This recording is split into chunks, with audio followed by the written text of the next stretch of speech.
Adab, Namaste. Welcome to the latest episode of India's Business Legends. Today we have with us Ms. Ranjoo Mann, who's an educator. And you would be wondering, what are we doing with an educationist on IBL? Well, you'll get to know soon. Hello. Welcome, ma'am. Welcome to the show. Thank you so much for having me here. Thank you so much for sparing the time on a Saturday evening. Saturdays are always free and anything to really voice out your opinion. That's awesome. That's actually awesome. So, ma'am, I wanted to understand, you started as a teacher. And how did you go on to start a legendary brand like DPS in Sonepat? So I started as a teacher. Probably that was my calling. I come from a family of doctors. So it was very, very natural for people to think that I would take up medicine as a profession. I did get into a medical school, but I didn't want to join. And being married to an army officer, so the only option that was left was to join the regular job I school wherever you're posted. But I realized that that was my calling, my passion. I came alive when I was with the children. Gradually, I've been teaching for long, long years till we took a voluntary retirement from the army. And that's when I decided that let's now put this passion into something more fruitful and be positive. And this was the year. So we started toying with the idea in 2000 and we opened the school in 2001. So that's the kind of time that it takes a lot of time first to ready for the land, because to start any project, there are a lot of viabilities in the project that's looking. So you have to buy a land that was not very, very expensive. You didn't want to really put all your resources into the land. Then you had to see the catchment area. Do you have enough residential surroundings around it and, good connectivity? So it took a while. We scouted the land, then we started the proposal of building, and we were ready in 2002, but we were very hell-bent on keeping up the DPS franchise, which took us 3 long years. Then we finally got it in 2005, I remember, 5th of June, 2005, and we started. Starters, you do need a lot of money. How did you go about that? So the funds were basically loans, bank loans, and some of our family savings, which was very meager. But we really depended on the bank loans. I think this is very inspirational for anybody who wants to start a school, that if you take support from the right banking institution, you can definitely do it. Instead of a school, not only the financial part, you must have the vision and the passion. For any project to take off, I don't know if school is a business. For me, anything which has an audit and account is a business. Okay? So a business need not yield a financial gain. A business can yield many other gains, depending on which area you are. So first you have to identify a vision. Build a very strong network. Then you have to dive deep into for your strengths, right?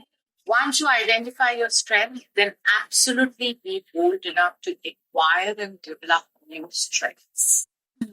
Then have the ability to take risks. Very, very important. You should have the ability to take risks, build network, okay?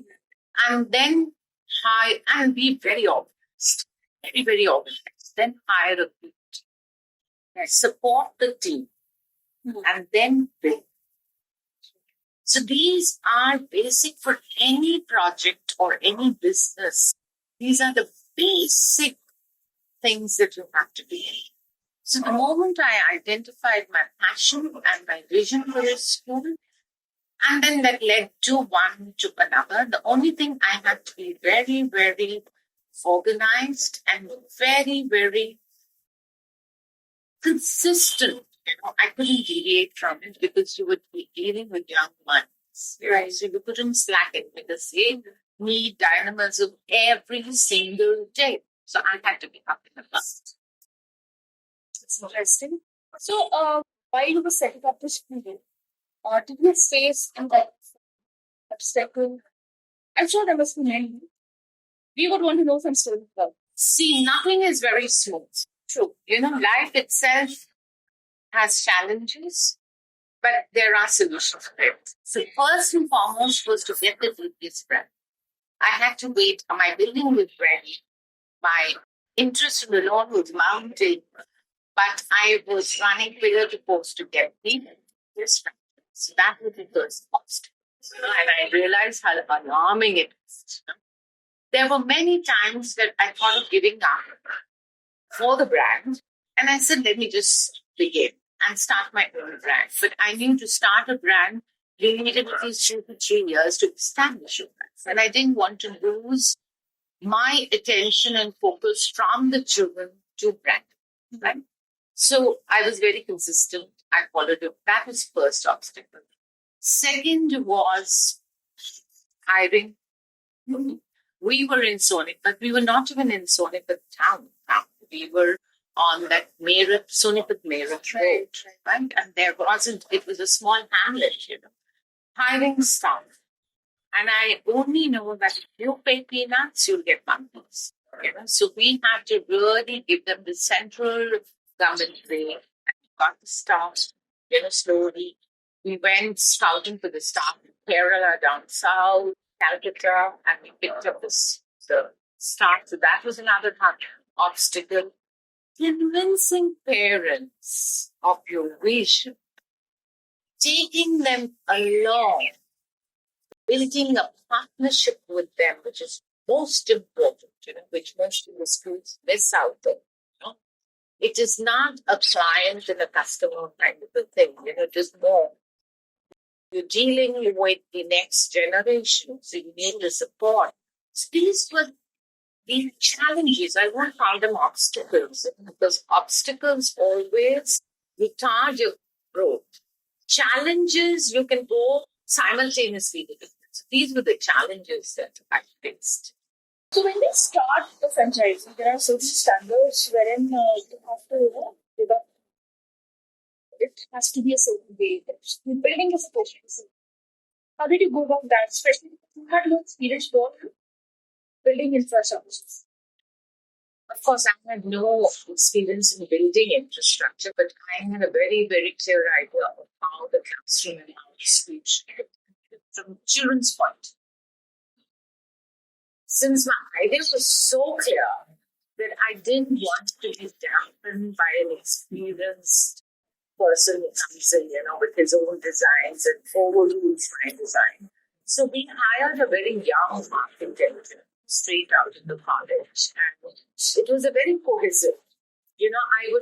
I think, it must have been very, very annoying for him, but I would sit in his office, and, design the whole school, thinking how the children will move out, where is the sun coming into the classroom, will the board shine or not shine, is there enough place for the children to move around without really bouncing into each other? So my building was all round, because if I stand, I could see the entire movement of the children, in the basement where we were told a lot of exhibitions. It would become like an opera kind of a thing where children would stand in the gallery. Every interval we had little dance or a singing thing. So we started, that's how we designed the school. The school was designed in a shape which was like zooming up. So some would say it's a rocket shape. It wasn't a rocket shape. Then came the furniture part, which, when we started really doing it, it's very, very clear that I didn't watch the furnitures coming from China and actually the country. But I wanted a solid wooden furniture. I remember when I was crossing India, IBL, there were railway gangs, and they had these old sleepers. So I walked in and I said, "Iska kya karti ho? Mujhe isko hum bech." The cost was just the cost of the firewood, So I remember picking it up. Tons and tons of it.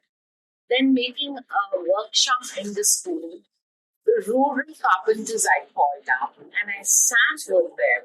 Then we designed all the furniture, the classroom, the office tables, to the paneling, to everything. So it was so exciting. उसका steel का बाग भी निकाल के we used it as pillows, so not even one thing we wasted. Even I remember when I got the Kota stone, I used to spread them because Kota has different colors, So all that would come together in a classroom. उसके जो cut pieces होते हैं, उसका design करके मुझे बनाना. So it was a school built with a lot of love. And right from the beginning, I knew that if I am building a school for the children, I should have the concept of reuse, redo, right from the base, from the building stage to the end of the school. So that is how we planned that. So it was a beautiful journey. It's like an obsessive, but then till you are not like a mad and a possessed person, your project doesn't take off. That's true. That energy should be passed on. That's what I think. Sure. So when you started building it, it takes to starting the curriculum of the school. Usually our previous students have their own curriculum, right? Yes. They go by. Yes. Did you give your own perspective? So basically, when you take up the DPS franchise, they give you the freedom that you can have your own books. You're bound by the CBSE curriculum by and large. You could experiment a lot with the methodology of teaching. In the junior school, you could have your own curriculum. So I, being an educator, I was very, very clear about the curriculum, how I wanted. I didn't want to go into the training part. What has been happening in all the schools, I didn't want. I want, now we use the word holistic. Very, very neutral. All the schools just holistic education. I think it's a misused word. It is not used. It's not at all used, in the sense, in the practical. They just keep it for the theory part. School had a beautiful program, where we had sustainability as part of the curriculum. So each class had to take up either paper recycling or solar energy or organic farming or vermicomposting. So that was given to them. And it was a project where they had to even generate funds for that project. So if I provide them a vermicompost pit, then they have to ensure that they are, taking the waste from the school kitchen, putting in whatever manure comes out. They used to make small sacks, and during picking, they would sell it. Nice. And with that money, they would buy more worms. So the children knew how to keep the account. They also knew how to invest and how to generate funds. Even the same thing with paper recycling. They would collect papers from all the classrooms. Then whatever paper they would recycle, the school used to buy from them and make, our files and our visiting cards, envelopes. So it taught children the business also, and the sustainability. So it was a really beautiful way we were doing that in the school, and it was beautiful. The children were all charged up, to do those. So we did it very, very. It was part of the curriculum. It was not an hobby class. It was very much. They were given grades on that. So it was very, very important. Even performing arts, it was not that you go to the music room and you just. They have to opt. We had about 7 and 8. They had to opt for that, and we had collaborated with Prachi and Kalaki, so that they come and take exams and they get it. So, yes, the same thing with sports. We had coaches for all the sports, and they were trained for that. They weren't prepared to be put on to the competitive. So the curriculum was very, very beautiful, very child-centered. Not walk them down just, to reproduce what they have learned, on papers, to really be more believable. So that's what we had right from the beginning. You'll be surprised. You have this Earth Hour all over the world. where you switch off the electricity. It started in 2011. But from 2005 onwards, we didn't call it an earth hour, but every Wednesday, the first half, we would switch off the electricity and the children would know how much of units they saved. So we did it throughout until Earth came. Remember children coming in saying, they copied us. So I said, well, ideas flow. They're not copied, they flow. So don't get into the concept of copying and deleting. It's just a flow of energy and ideas. So that's how we had a day when all our children wore khadi. We sourced it from a village in Bihar. So right from the teachers to the support staff to the children, they wore khadi. So there was once, then we had something called a deer program, drop everything in read. The whole school for 2 hours, once in a month. Even the sweepers had to pick up something to read. If they didn't know anything to read, we would give them a pictorial book. The whole school was out. And we were all reading. This just to inculcate the reading habit. So there were a lot of these things, and we had an internship program. So right from class 6, the children had to intern. 36 hours in the entire session. We would help them find internship programs, but if they could not, they could intern in the school. Then all the classrooms are cleaned by the students. We didn't have the housekeeping staff cleaning the classroom. The children would clean the classroom in the last 30 minutes, lock the classroom and come. So just teaches them to be self-reliant. And also these are life skills. And these are life skills, and these are an important part of the human journey. So everything is not skill-based, it's just the inherent thing that you must. Theories are so different because you cannot change the You have to teach it. Now, one must remember, that there is a way we break down the entire period. You have recapitulations, then you have certain number of minutes where you deliver a fresh topic to them. Then we have discussion on that topic. We have applications. That's how we divided the entire thing. It's not like when you're teaching now in English grammar, that is the time Hindi Vyakaran happens. It's very coordinated. If you're teaching water cycle, then you must have a poem on water. So it's you can coordinate in units. You can really just come and deliver a lecture very beautifully with the children's involvement. Never take the textbook into your class. Don't say we're going to teach you chapter 3rd. It's a English literature. Just say that we are going to teach you about water cycle. And then after the end, he said, you can find it in your textbook and so page. That is how the moment children know there's a textbook, it is there, the mind is shut. In reading, sunenge, to it is there. I can do it. Right, that's it. So, how do you teach what you said, French Revolution or history or facts? How do you make that? Oh, it's so interesting. We walk into class to teach French Revolution, divide the class into 7, 8 groups, tell them, find out the age it happened. Second, very interesting to have the gossip into it, find out the scandal. There were a lot of scandals in the French Revolution. The fashion of French Revolution, the administration of French Revolution, the reason each child prepares, give them a week, 4 days to prepare it. They come and present it to them. And then you just interchange. Okay, you spoke about the administration. Can you just repeat it for everybody else? Your entire French Revolution, maybe take half your syllabus. It's absolutely over. Comparative study, two revolutions, compare them and teach them. Don't start with the boring, Louis the 16th, what happened with the entire revolution. It's very boring. But if you take them as a story and tell lots of children to research it, and it's done. Very good.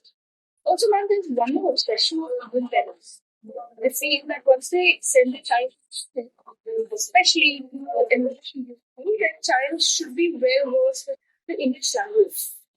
Since we as Indian have Hindi as our first language, many children are comfortable with that. How do you deal with that? See, language is very important. Now, I'm not biased so that you shouldn't teach English. Now, English being a global language, right? We are all emphasizing the global since very, very important for the language to be taught. And since English is, if it is not spoken at all, let it be spoken more in the school. My entire emphasis was that even if you're speaking Hindi, try to speak the proper language. Right? Speak the slang soul. Slang, I should keep telling children, I'm averse to slang. That you will eventually pick up. Right. But what you will not pick up outside is the correct way of speaking language, be it English or Hindi. I have always emphasized a lot on English, not because I want to promote English, but also because I think it's a more universal way of communicating. And since I would give it a more portion.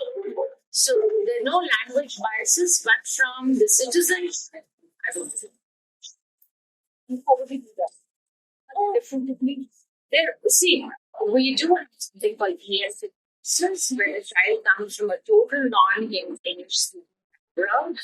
So there are various curriculum and there are various ways in which we promote English language. First and foremost, we have to never give them a new teaching, and this I'm speaking to a school which comprises mainly of a Hindi speaking students, not in my school but other schools. Do not give them an option of their language. I've always seen teachers, they say they're Hindi speaking, so if they're teaching English, the meaning they will tell in Hindi. Do not do that. Because let them struggle. Just keep breaking down the English into simpler and give them the meaning through, the visuals, but do not really revert to their language of comfort. Then it does not happen. Let them struggle. The child's mind is really, really sharp, and they can pick up and grasp and move on very fast. It's good for the adults. Adults need a lot of slow coaching. It's very simple. I have seen children pick up.